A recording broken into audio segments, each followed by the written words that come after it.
Assalamualaikum warahmatullahi wabarakatuh. Selamat malam semuanya. Selamat datang kembali di channel kesayangan kita, Ilo Ekstrim.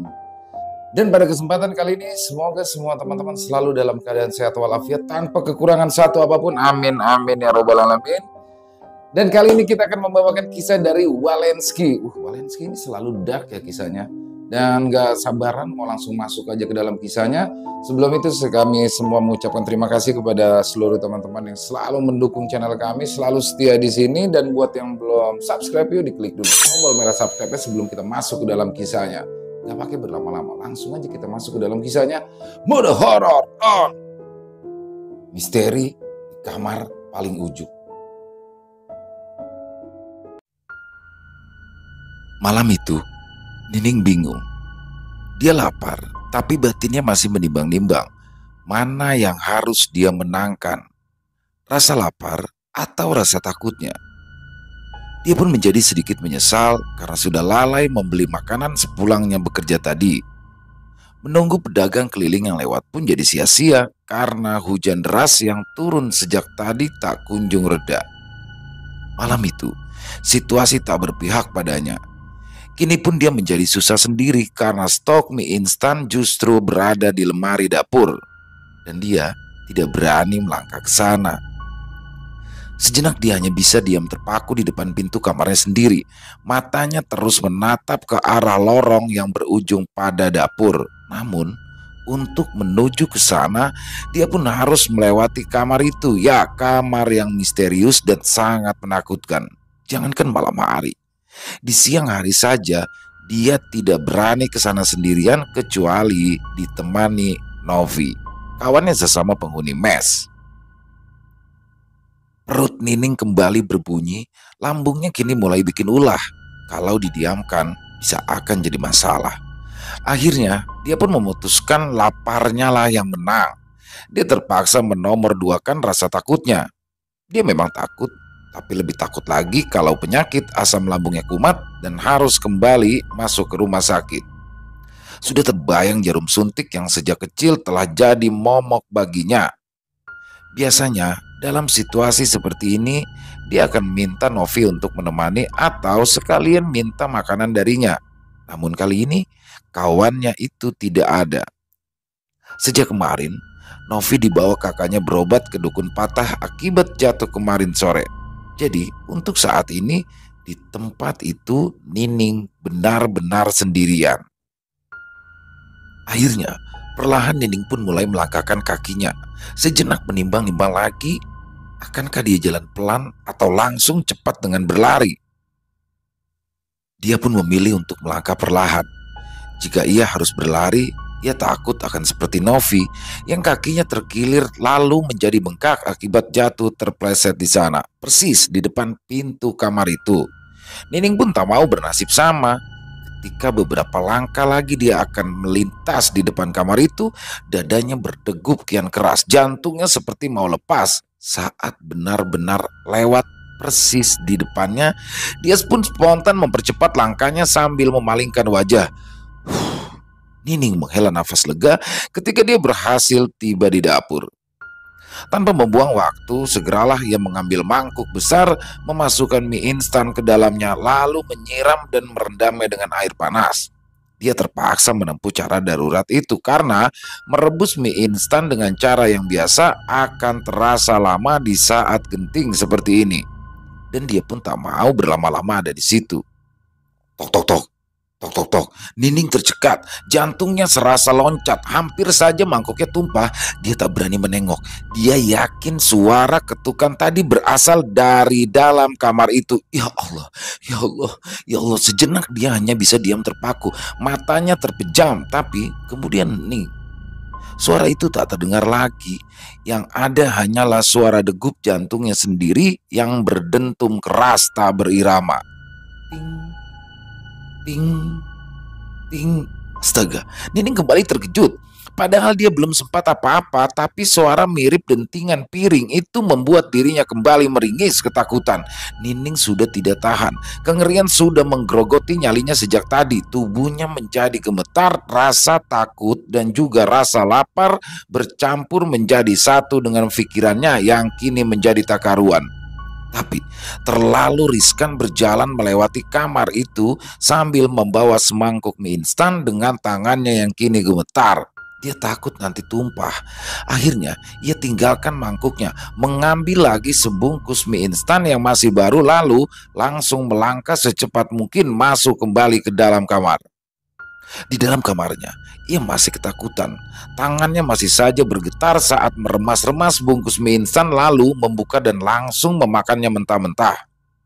Remah-remah mie yang ia makan pun jadi berantakan di atas kasur karena tangannya tak juga berhenti bergetar. Namun akhirnya dia pun bisa menyelesaikan makannya itu walaupun hanya makan mie instan mentah. Tapi ditambah minum air putih 2 gelas lebih sudah cukup untuk mengganjal perutnya yang sejak tadi terasa perih.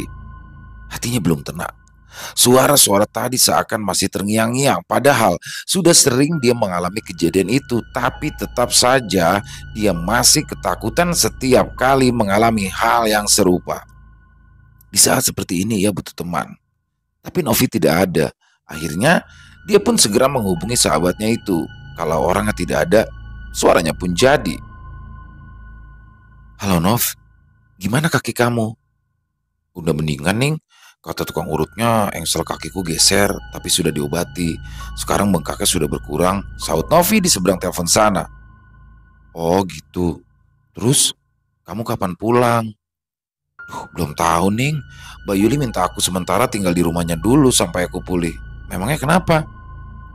"Aduh Nov, kamu pulang ke sini dong. Biar nanti aku yang bantu rawat kamu deh. Aku takut sendirian di sini. Barusan suara-suara itu muncul lagi. Aku takut, Nov. Emangnya kamu gak kasihan sama aku?" Ya udah deh. Nanti aku ngomong sama Mbak Yuli.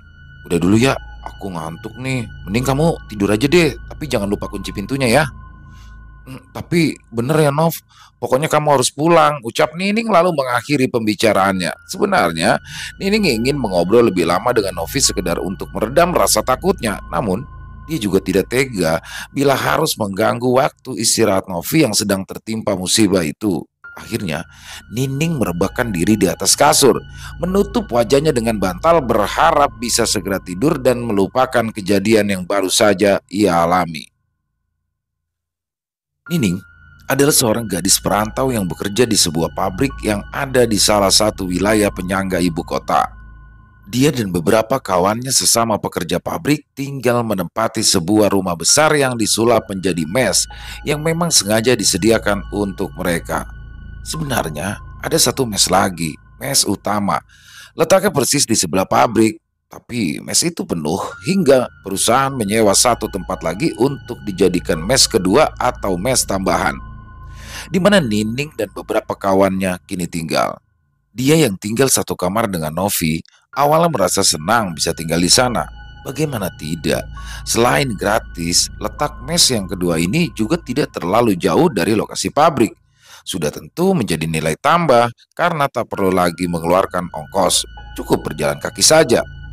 Penghuninya pun tidak terlalu banyak, hanya beberapa orang saja. Walaupun ukuran tiap kamarnya terbilang sempit, namun lebih nyaman dan lebih terjaga kebersihannya ketimbang mes utama yang penghuninya jauh lebih banyak. Tapi kian lama, mes itu kian menyeramkan. Semenjak ia tinggal di sana, sudah beberapa kali dia dan kawan-kawannya mengalami kejadian-kejadian aneh. Mereka sering mendengar suara-suara misterius yang berasal dari salah satu kamar yang ada di mes itu. Letaknya paling ujung, persis di dekat dapur. Sering kali terdengar suara orang yang merintih, juga suara ketukan pintu yang diketuk dari dalam. Sering juga terdengar suara dentingan piring yang begitu nyaring. Mereka pun sudah melaporkan semua keanehan itu kepada Pak Wahyu, sang kepala security di pabrik. Pak Wahyu pun kala itu dengan sigap segera menanggapi. Saat itu dia langsung berniat membuka kamar itu untuk memeriksa. Namun dia kesulitan untuk membuka pintu kamar yang sepertinya sudah lama tak pernah dibuka itu. Padahal dia punya kuncinya. Akhirnya pun dia mencoba untuk membuka paksa, tapi sia-sia. Pintu yang terbuat dari kayu itu begitu kokoh bagaikan pintu baja. Dicongkel, dihantam, ditendang, bahkan didobrak oleh beberapa orang pria berbadan besar sekalipun, pintu itu seolah tak bergeming. Mereka seakan-akan sedang menghadapi pintu brankas saja. Kemudian mereka coba mengintip dari lubang angin yang ada di atas pintu, namun mereka pun kesulitan untuk melihat ke dalam sana akibat minimnya cahaya. Lalu mereka coba menyorot ke dalam dengan menggunakan senter, tapi mendadak senternya mati. Akhirnya mereka semua pun menyerah. Dan kamar itu tetap menyimpan semua misterinya rapat-rapat. Karena tertahan harus selalu ketakutan tiap malamnya, akhirnya satu persatu para penghuni mes memutuskan untuk pindah dan menyewa kamar kos di tempat lain. Sebenarnya Nining juga ingin sekali seperti itu, tapi dia tidak bisa. Upahnya sebagai pekerja baru hanya cukup untuk makan dan membeli kebutuhan pokok harian saja. Sedangkan untuk sisanya harus ia kirim ke kampung untuk biaya berobat bapaknya yang sedang sakit. Begitu juga dengan Novi. Kawannya itu bekerja sambil kuliah dengan biayanya sendiri. Sudah tentu butuh banyak sekali uang dan menyewa tempat kos bisa membuat keseimbangan keuangannya menjadi goyah. Bukan apa-apa, harga sewa sebuah kamar kos di daerah itu bisa sepertiga dari gaji mereka, belum lagi ongkosnya. Malum saja, tempat kos yang ada di sekitaran kawasan industri memasang harga yang bisa membuat geleng-geleng kepala. Nining dan Novi pun kini hanya tinggal berdua. Awalnya mereka tinggal di kamar yang berbeda, namun akhirnya Nining pun meminta Novi untuk tinggal satu kamar dengannya agar bisa saling menjaga. Lebih tepatnya, Nining tak berani tinggal satu kamar sendirian. Pagi-pagi sekali, Nining pun terbangun dan langsung kegirangan begitu ia mendengar suara Novi yang sudah tiba di depan gerbang dengan diantar oleh Mbak Yuli, kakaknya. Novi, ya ampun, aku seneng banget kamu pulang. Pekik Nining langsung memeluk sahabatnya itu. Lebay, biasa aja kali, saut Novi meledek tapi balas memeluk. Itu kakinya harus dibungkus gitu, tanya Nining ketika melihat engkel kaki Novi yang terbungkus kain perban elastis berwarna krem. Iya nih, kata tukang urutnya memang mesti begini, biar nggak geser-geser. Untuk sementara aku jalan pakai tongkat dulu. Nih tongkatnya. Oh gitu, mudah-mudahan cepat sembuh ya.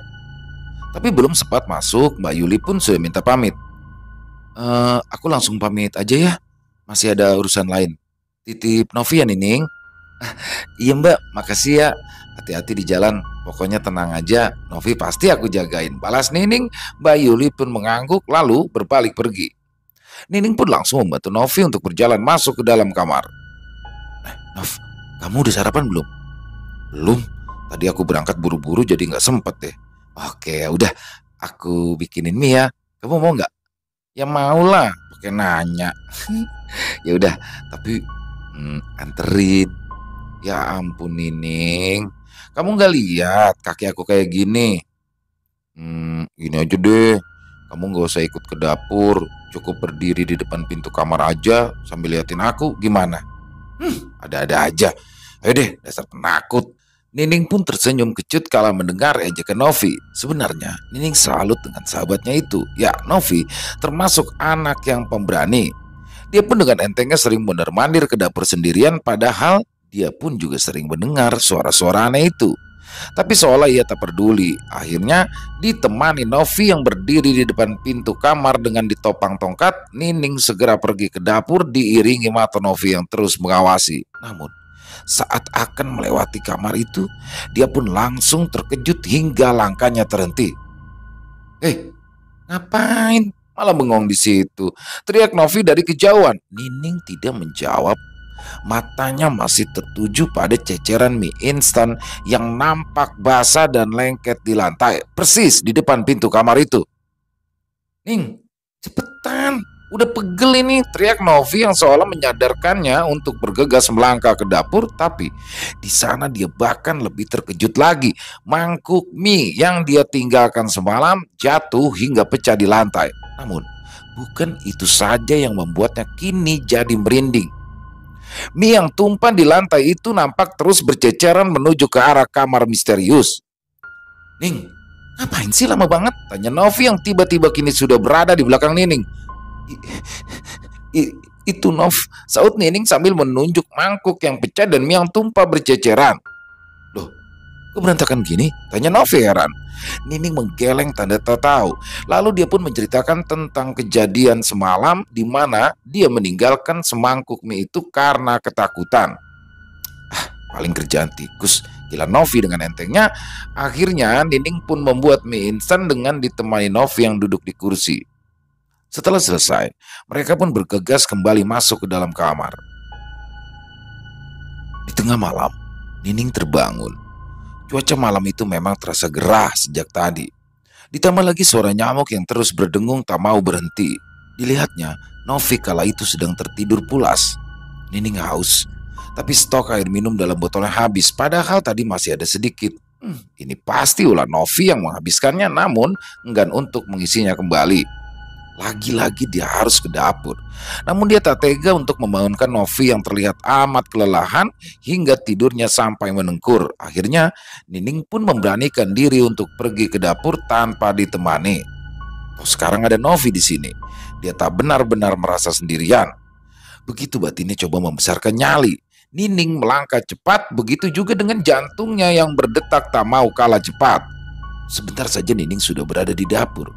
Segeralah ia mengisi botol minumnya dengan air dari dispenser, namun tiba-tiba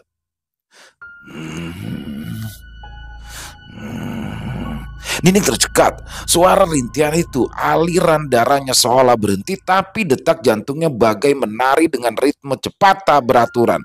Tak perlu menunggu botol penuh, Nining berniat ingin segera kembali saja ke kamar, tapi begitu ia melewati kamar itu, dirinya tak kuasa menahan mata untuk sekedar melirik.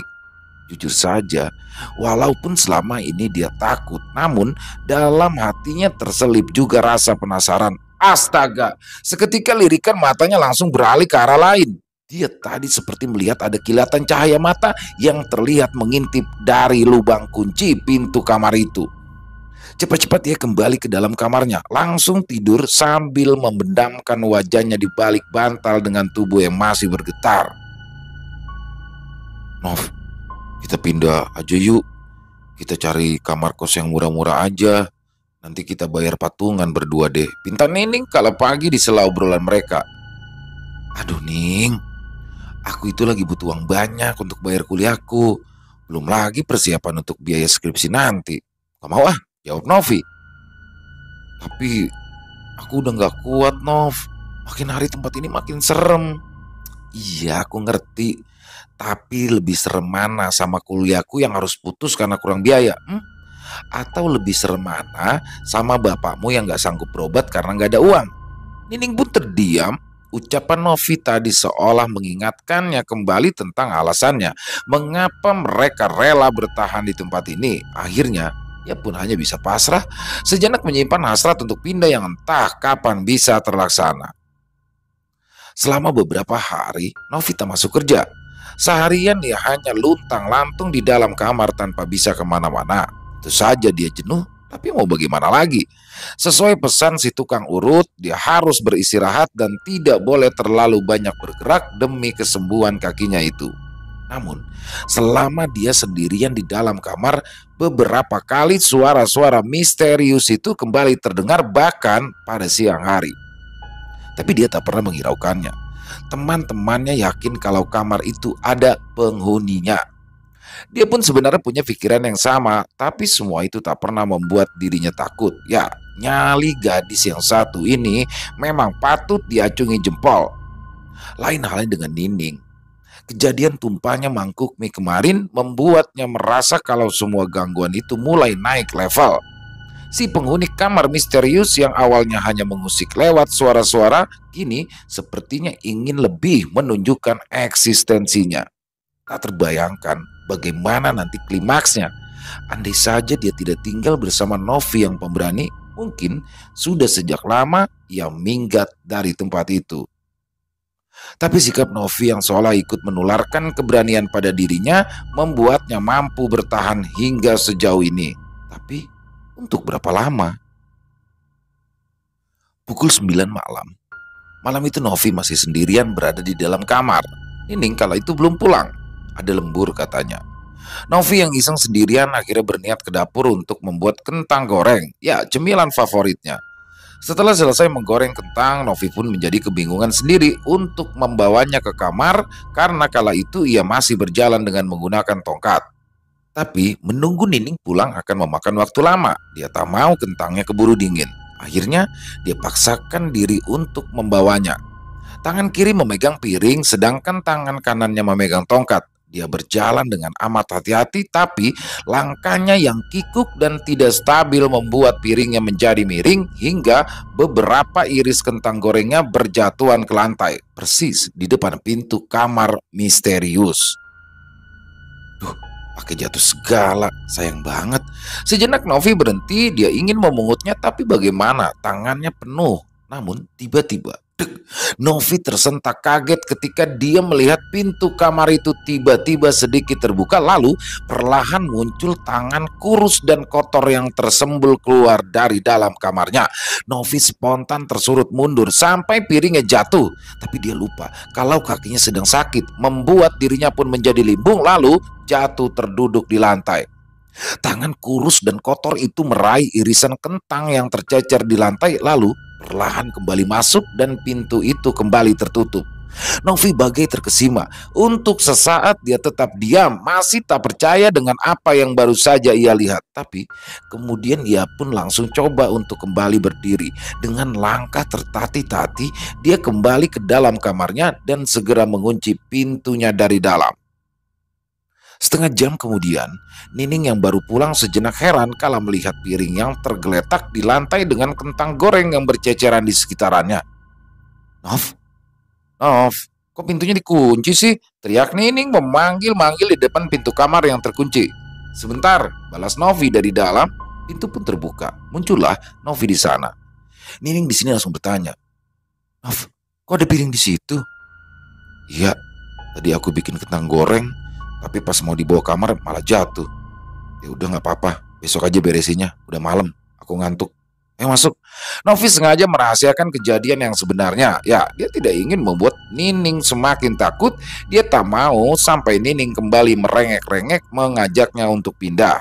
Hal yang tak mungkin bisa dipenuhinya untuk saat ini. Ning, nanti sore aku mau kontrol ke tempat tukang urut lagi. Kamu hari ini lembur lagi nggak? Tanya Novi. Iya, seperti kemarin. Memangnya kenapa? Nggak apa-apa. Nanti pulang dari sana aku mau beli nasi goreng langganan nih. Kamu mau nggak? Mau dong. Yaudah, nanti aku bawain. Pedes kan? Pasti dong. Tapi kamu nggak lama di sana kan?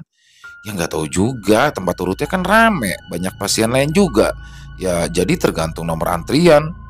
Ya udah. Tapi kalau bisa jangan malam-malam. Aku takut. Iya, mudah-mudahan antriannya sedikit jadi aku bisa cepat pulang. Dan seperti kemarin, Nining pulang sekitar jam 10 malam. Badannya letih, perutnya lapar. Sudah terbayang nasi goreng pedas yang dijanjikan Novi tadi pagi. Sesampainya di mes, belum sempat masuk ke dalam kamar, Nining mendengar suara berisik dari arah dapur. Nining pun menduga kalau itu adalah Novi yang sudah pulang dan kini sahabatnya itu ada di dapur. Nining pun segera ke sana, namun ia langsung kaget begitu melihat dapur yang kondisinya amat berantakan. Pintu lemari terbuka, pintu kulkas pun terbuka, tempat sampah terguling, sampahnya berceceran di mana-mana, berbaur dengan isi lemari makan dan kulkas yang bertebaran memenuhi lantai. Di sudut sana, dekat tabung gas, dia melihat Novi sedang duduk di lantai memunggungi. Nov, kamu lagi ngapain? Kok dapurnya berantakan gini sih? Tanya Nining. Tapi Novi tak menjawab. Nining pun lalu melangkah mendekat. Nov, kok dipanggil diem aja? Kamu lagi ngapain sih?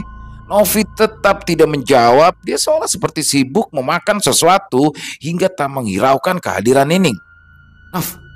Novi. Nining yang penasaran akhirnya terus mendekat hingga persis ada di samping Novi dan langsung terperanjat kaget. Ya Allah, Nov, kamu kenapa? Kok makannya gitu? Nining terkejut saat mendapati Novi yang sedang memasukkan begitu banyak potongan kentang beku ke dalam mulutnya. Wajahnya belepotan dengan remah makanan yang menempel bercampur dengan air liur. Di hadapannya berserakan sisa-sisa makanan yang nampaknya bekas dia grogoti. Tapi Novi tak menjawab. Dia masih saja sibuk dengan apa yang dilakukannya. Nining cuma bisa terheran-heran berdiri di sampingnya. Tiba-tiba saja Novi bangkit. Kakinya yang masih sakit seperti tak menghalanginya untuk melangkah tertatih mendekati lemari makanan, mengambil sekantong plastik berisikan kerupuk mentah, lalu melahapnya dengan rakus. Nining pun hanya bisa melongo. Dia bagai kehabisan kata-kata melihat semua yang terjadi di hadapannya. Novi amat berbeda. Tapi tiba-tiba, "Ning, kamu lagi ngapain?" Nining terkejut ketika Novi entah dari mana sudah berada di belakangnya. "Kamu?" Nining yang kebingungan spontan kembali menoleh ke arah lemari makanan, tapi kosong. Tidak ada siapa-siapa di sana. "Kamu kenapa sih?" "Loh, dapur aku jadi berantakan begini." Novi terheran-heran sambil memandangi sekeliling. Tadi, tadi, tadi ada." Nining tak mampu melanjutkan ucapannya, dia begitu amat syok. Apa yang dilihatnya tadi begitu nyata, namun kini situasi berbicara lain. Tak ada siapa-siapa kecuali dirinya dan Novi yang ternyata baru saja pulang. Novi pun curiga. Ada sesuatu yang baru saja dialami Nining. Terlihat dari wajahnya yang amat ketakutan, tangannya pun nampak gemetar.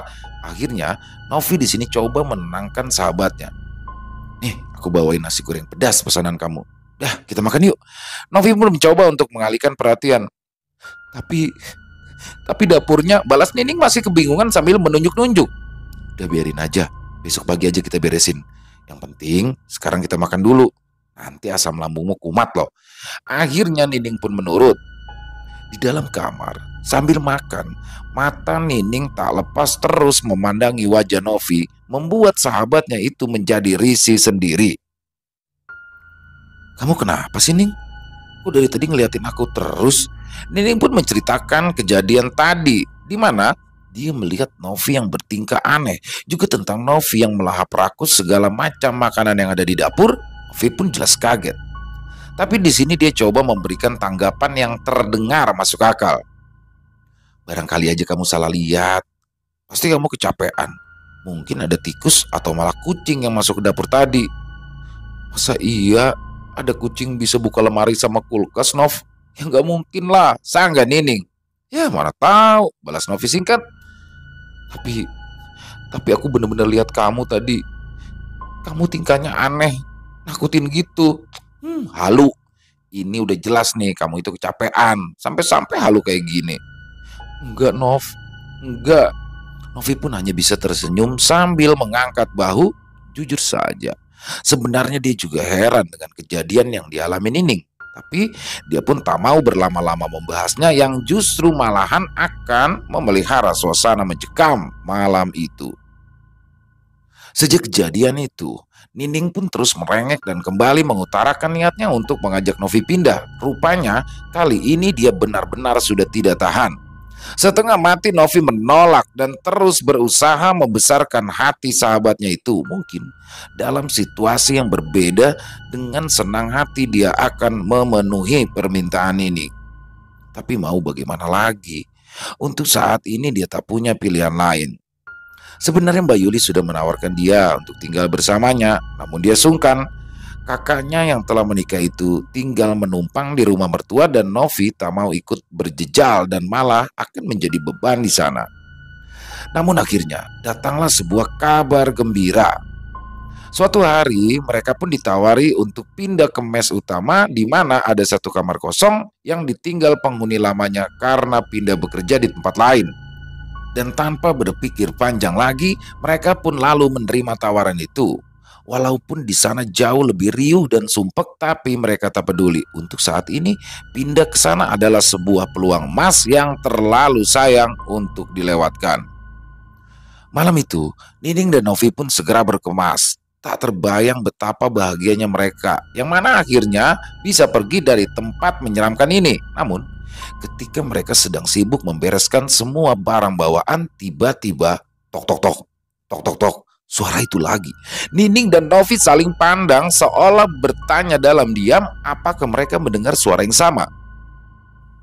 Ting, Ting, ting.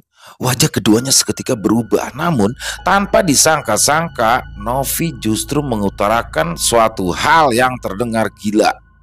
Ning, aku penasaran deh. Sebenarnya apa sih si kamar itu? Kita intip yuk. Hah, sudah gila kamu, ngaco, saut Nining protes keras.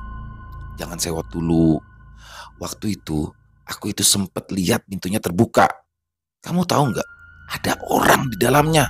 Hah, yang benar. Novi pun langsung menceritakan tentang kejadian kentang gorengnya yang tumpah itu, di mana saat itu pintu kamar itu terbuka sedikit dan ada tangan yang keluar dari balik pintu. Kok kamu gak cerita-cerita sih sama aku? Saut Nining sedikit kesal. Ya kalau waktu itu aku langsung cerita, ya hari itu juga kamu pasti maksa pindah, kan aku gak mau. Tapi Nining setengah mati menolak ajakan Novi untuk memeriksa ke sana. Jangankan untuk mendekat, melintas di depannya saja butuh nyali yang besar. Namun, kali ini Novi benar-benar ingin tahu peristiwa yang ia alami kemarin dan juga beberapa peristiwa yang dialami Nining sedikit banyak telah menimbulkan rasa penasaran yang kini seolah kian memuncak. Jujur saja, sebenarnya sudah lama dia ingin melihat yang namanya hantu, setan, atau apalah itu, sesuatu yang selama ini hanya dia dengar dari cerita-cerita orang saja. Lagi pula dia pikir, ini kan hari terakhir dia tinggal di sini, jadi apa salahnya untuk coba mencari tahu? Toh, besok dia sudah pindah. Akhirnya, tanpa menunggu lama, Novi pun langsung bangkit meraih tongkatnya lalu berjalan tertatih ke arah pintu kamar, kemudian berdiri mengintip dari sana. Cukup lama ia mengintip dari situ sebelum akhirnya suara ketukan itu pun kembali terdengar. Tok tok tok, tok tok tok. Novi menoleh ke arah Nining dan langsung memanggil, "Ning, ayo!" Pinta Novi sambil melambaikan tangannya meminta Nining untuk ikut. Sejenak Nining terdiam, dia ragu. Jujur saja, walaupun takut tapi dia juga penasaran. Akhirnya ia pun mendekati Novi lalu ikut melangkah keluar kamar sambil bersembunyi di balik punggung sahabatnya itu. Akan tetapi, ketika tinggal beberapa langkah lagi, Nining mendadak menghentikan langkahnya. Badannya bergetar, dia tak sanggup lagi menguasai rasa takutnya yang terus tumbuh melebihi rasa penasarannya. Tapi tidak dengan Novi. Gadis itu terus melangkahkan langkahnya perlahan sampai akhirnya dia tiba persis di depan pintu kamar itu. Sejenak Novi terdiam, coba meyakinkan diri sambil melirik ke arah Nining yang kini hanya bisa diam berdiri sambil merapatkan tubuhnya ke dinding. Dengan sedikit ragu-ragu, akhirnya Novi membungkuk lalu mengintip dari lubang kunci. Dadanya seketika berdebar, namun dia tak mampu melihat apa-apa, yang nampak hanyalah kegelapan.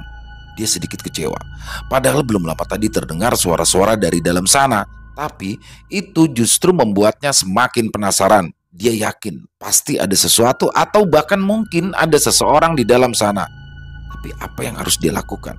Akhirnya dia pun memberanikan diri untuk mengetuk pintu itu. Tok tok. Halo? Siapa di dalam? Novi berucap pelan memanggil. Nining memalingkan wajah tak berani melihat. Pikirannya liar dengan segala kemungkinan.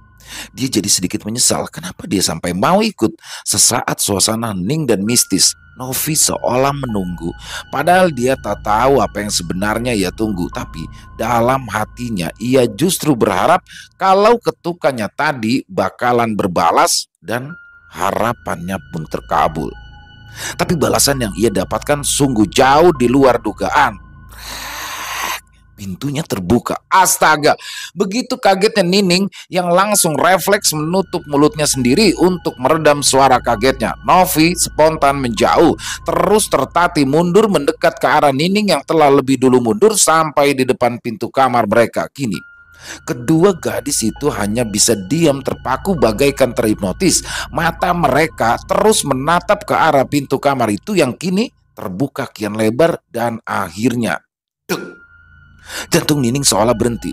Mata Novi terbelalak saat melihat ada sosok yang perlahan muncul keluar dari dalam kamar.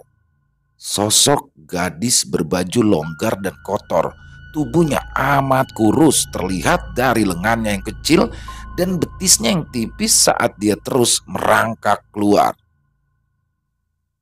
Perlahan, Gadis itu pun bangkit memperlihatkan wajahnya yang tirus dan putih tanpa darah. Matanya sayu, pipinya cekung, rambutnya panjang, kotor dan lepek. Lalu dengan langkah tertati yang diseret sedikit demi sedikit, dia pun mendekat ke arah Novi dan Nining. Nining memekik keras. Dia langsung menarik tangan Novi memaksanya untuk segera pergi, tapi kaki Novi tak mungkin untuk berlari. Akhirnya mereka pun hanya bisa terus mundur menjauh saat gadis menyeramkan itu melangkah kian mendekat. Namun mendadak langkah gadis misterius itu terhenti persis di depan pintu kamar Nining dan Novi yang kala itu terbuka. Sementara kedua sahabat itu pun hanya bisa berpelukan erat tanpa berani bergerak apalagi bersuara. Tapi tanpa diduga-duga, gadis menakutkan itu pun melangkah masuk ke dalam kamar. Lalu terdengar suara-suara berisik dari dalam sana, dibarengi dengan suara pintu lemari yang dibuka secara kasar, disusul suara benda-benda yang berjatuhan ke lantai. Tak lama kemudian, suara-suara itu berhenti. Suasana pun kembali sunyi. Untuk beberapa saat, Novi dan Nining masih diam tak bergerak di tempat mereka berdiri. Novi yang tadi sempat kaget, kini coba mulai menguasai diri. Dia memang takut, namun dia coba terlihat kuat di hadapan Nining. Novi berpikir di saat seperti ini, salah satu dari mereka harus ada yang tetap waras. Dalam situasi yang mencekam itu, Novi pun masih coba untuk berpikir, siapa gadis itu? Apakah dia manusia ataukah hantu? Dan apa yang dicarinya di dalam kamar sana? Tiba-tiba kembali terdengar suara langkah kaki yang diseret-seret keluar dari dalam kamar mereka. Nining pun spontan membenamkan wajahnya ke dalam pelukan Novi yang masih terus saja menatap ke arah pintu kamar. Namun aneh, suara langkah kaki itu kini tanpa wujud. Suaranya seperti terus terdengar melangkah kembali menuju ke arah kamar misterius. Lalu tiba-tiba pintu kamar itu kembali menutup. Setelah beberapa saat, situasi kembali hening. Hanya ada suara tangis Nining yang terdengar bergetar ketakutan terbenam dalam pelukan Novi. Novi ingin mendekat ke kamar.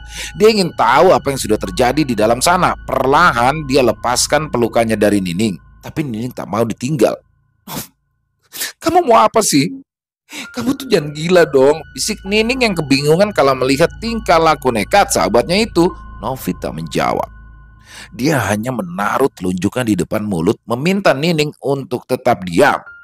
Nining pun membalasnya dengan menggeleng, tanda melarang apapun yang akan dilakukan Novi, tapi Novi tak menanggapi. Dia tetap melangkah perlahan menuju ke arah kamar mereka. Hingga kini dia berdiri bersandar ke dinding persis di samping pintunya. Nining pun hanya bisa meringis sambil memejamkan mata.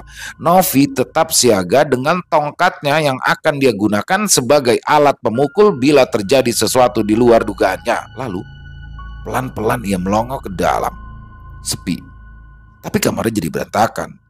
Seluruh benda-benda bertebaran di mana-mana. Isi lemari acak-acakan, mejanya pun terbalik. Namun mata Novi langsung tertuju pada remah-remah makanan dan juga beberapa bungkus biskuit yang kini sudah nampak terbuka dan isinya berantakan berceceran memenuhi lantai. Novi menengok ke arah Nining, memanggil dan memintanya untuk mendekat, namun Nining menolak. Novi pun melambaikan tangannya sambil mengangguk, coba meyakinkan sahabatnya itu untuk melihat apa yang kini ia saksikan. Nining pun akhirnya memberanikan diri untuk mendekat, dan ketika ia sampai di sana, dari balik punggung Novi, dia langsung kaget begitu melihat kamarnya yang kini bagai kapal pecah. Novi melirik ke arah kamar misterius. Pintunya kini tertutup rapat. Dia percaya kalau gadis misterius tadi telah kembali masuk ke dalam sana, dan kini Novi pun yakin jika gadis itu bukanlah manusia. "Ayo Ning, cepat beres-beres. Bawa yang penting-penting saja dulu. Sekarang juga kita pergi dari sini," ucap Novi yang kini sudah kembali tenang. Beberapa hari kemudian, "Nov, kamu sudah masuk kerja? Memangnya kaki kamu sudah sembuh?" tanya Pak Wahyu, sang kepala security di sela-sela jam istirahat pabrik. "Belum sih Pak, tapi sudah lumayan deh, nggak perlu lagi pakai tongkat. Bengkaknya juga sudah berkurang, jadi saya sudah bisa kerja. Soalnya sumpek juga kalau kelamaan libur," jawab Novi. "Oh ya baguslah. Ngomong-ngomong, kalian sekarang itu udah pindah?" "Iya Pak, alhamdulillah akhirnya bisa pindah juga." Habis serem banget di sana. Hampir tiap hari ada saja kejadian yang lama-lama bikin kita stres. Apalagi waktu kita mau pindah. Kita itu lihat ada hantu yang keluar dari dalam kamar sana. Hantu? Hantu apa? Tanya Pak Wahyu. Novi pun lalu menceritakan tentang peristiwa malam itu, di mana dia dan Nining menyaksikan ada sosok gadis menakutkan yang keluar dari dalam kamar itu lalu membuat kamar mereka jadi berantakan. Tapi bukannya takut, Pak Wahyu justru malah tersenyum. Lalu dia mengatakan sesuatu yang tidak disangka-sangka. Ya gimana nggak serem? Lawang ada orang yang mati di sana. Novi terkejut. Dia sampai melongo dengan mata yang terbelalak membesar. Hah? Yang benar, Pak. Bapak tahu dari mana? Dari Pak Johan, orang yang punya rumah. Kemarin saya ketemu dia yang mau ambil kunci. Tempat itu sewanya nggak kita perpanjang karena perusahaan mau cari tempat lain saja. Dan kami sempat ngobrol-ngobrol, ya sekalian saja saya tanya. Akhirnya dia mau cerita. Gimana Pak ceritanya, Pak? Jadi tempat itu dulunya rumah Pak Jimmy. Dia itu kakaknya Pak Johan, pengusaha juga. Nah, Pak Jimmy ini punya satu anak perempuan, namanya Siska. Tapi anak itu punya kelainan sejak lahir. Dia itu ya seperti cacat mental gitu, nggak bisa ngomong. Tapi walaupun seperti itu ya Pak Jimmy tetap sayang banget sama Siska. Tapi setelah istrinya meninggal, Pak Jimmy tuh jadi kesulitan merawat Siska karena dia tuh sering pergi-pergi keluar kota. Nah, akhirnya dia cari pembantu orang sekitaran situ juga buat urus rumah sekalian untuk mengurus Siska. Waktu itu Pak Jimmy sih pergi keluar kota sampai berbulan-bulan. Tapi tiba-tiba di sana dia dapat kabar kalau Siska meninggal dunia. Astaga, kok bisa Pak? Ya, Pak Jimmy yang curiga akhirnya melaporkan pembantu itu ke pihak kepolisian. Lalu orang itu ditangkap dan diperiksa. Setelah terus didesak, akhirnya ya dia mau ngaku juga. Ternyata selama Pak Jimmy pergi, pembantu itu nggak pernah ngurusin Siska. Dia seharian cuma leha-leha, sedangkan Siska tuh dikurung di dalam kamarnya. Siska sering dibiarkan kelaparan, jarang dikasih makan. Ya anak itu kan juga nggak bisa ngomong. Jadi setiap lapar dia itu hanya kasih tanda, sering dia gedor-gedor pintu, atau kadang-kadang pukul piring pakai sendok gitu. Ya tapi dasar pembantu dablek, udah dikasih kode begitu saja dia masih malah cuek.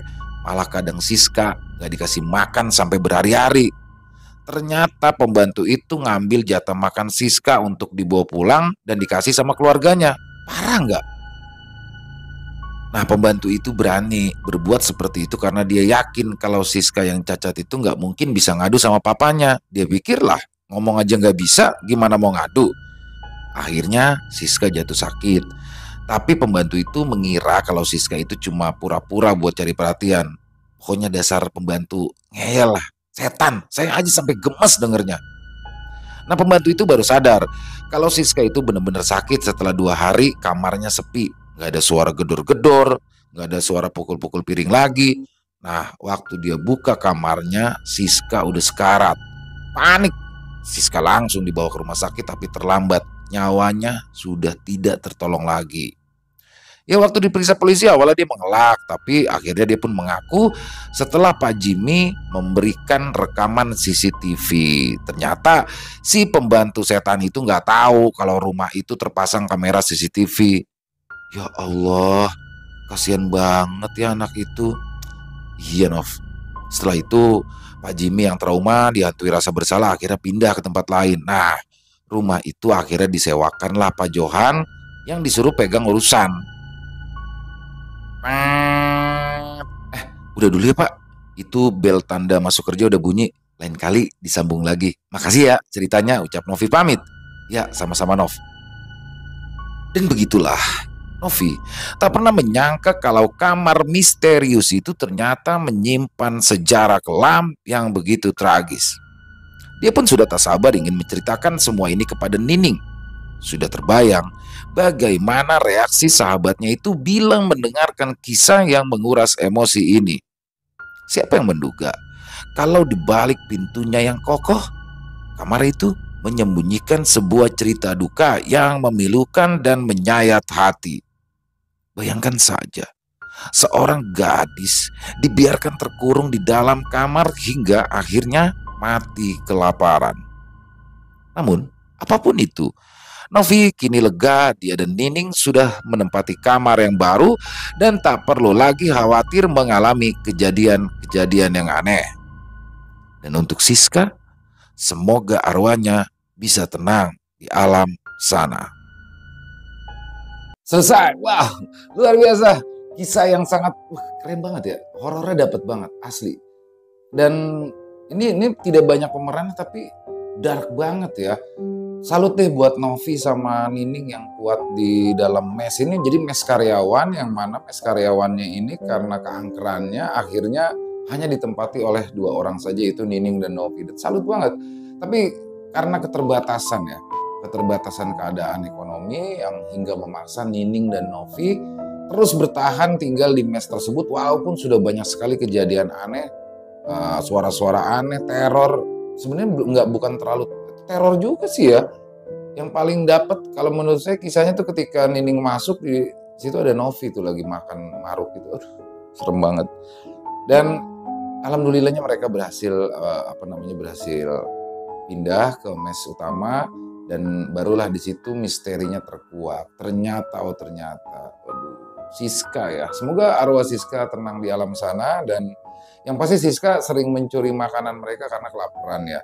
Banyak sekali hikmah yang bisa kita ambil dalam kisah ini. Salah satunya mungkin adalah orang tua ya. Orang tua, sebagai selaku orang tua nih, Pak Jimmy ini meninggalkan anaknya bersama dengan seorang pembantu baru yang mana belum dia tahu kredibilitas dari pembantunya tersebut ya. Ya terutama dalam merawat anak yang memiliki kekurangan ya, sedikit kekurangan. Jadi memang harus butuh bukan orang biasa ya, bukan pembantu biasa. Jadi ada, karena Siska dijelaskan di sini memiliki kekurangan itu. Ya jadi ya sudah terjadi, dan overall kisahnya keren banget. Walensky sekali lagi keren banget. Ditunggu lagi kisah-kisah terbarunya, dan buat teman-teman mungkin yang punya pendapat lain silakan bisa ditulis di kolom komentar ataupun sekedar saling menyapa, silakan. Insya Allah kami akan membalas satu persatu. Dan buat yang suka dengan videonya, diklik aja tombol like-nya, tombol jempolnya, jangan lupa di-share juga link videonya ke teman-teman yang lain. Dan buat yang baru bergabung, mungkin kita baru bertatap muka, jangan lupa diklik dulu tombol merah subscribe-nya, jangan lupa lonceng notifikasinya juga dinyalakan agar teman-teman selalu mendapatkan notifikasi dari konten-konten yang akan kami upload selanjutnya.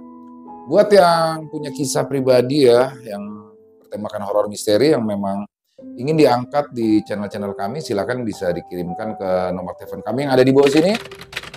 Bebas ya, dalam bentuk tulisan boleh, dalam bentuk audio boleh, senyamannya teman-teman aja. Jadi kalau memang yang sudah mengirimkan, kami ucapkan terima kasih. Yang sudah mengirimkan tapi belum dibawakan, harap bersabar ya, karena memang butuh waktu untuk penggarapannya. Dan di akhir kata, saya Ilo mengucapkan permohonan maaf apabila mungkin ada kata-kata saya yang salah, atau mungkin ada kata-kata saya yang kurang berkenan dalam pembawaan kisahnya tadi.